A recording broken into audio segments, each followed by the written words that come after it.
சிவகங்கையில் இருக்கிற கீழடியில் 5ஆம் கட்ட அகழாய்வு முடிஞ்சிருக்கு. பிப்ரவரி 19ஆம் தேதி 6ஆம் கட்ட அகழாய்வை தொடங்குறாங்க.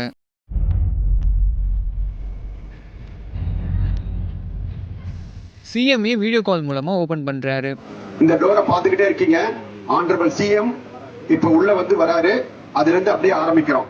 தமிழ்நாட்டில் நடந்த அகழாய்வுலேயே மக்கள் நாகரிகத்தை பத்தி தெரிஞ்சுக்க உதவுனது கீழடி அகழாய்வு தான்.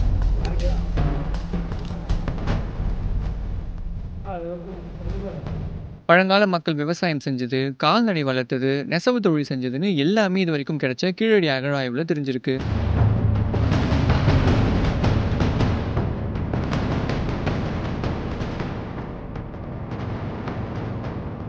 கீழடி மட்டுமில்ல, மணலூர், கொந்தகை பகுதியிலும் திரும்பவும் அகழாய்வு நடத்த போறோம்னு அரசு அறிவிச்சது. ஜனவரி எண்டிலேயே ஸ்டார்ட் பண்ண போறதாவும் சொன்னாங்க.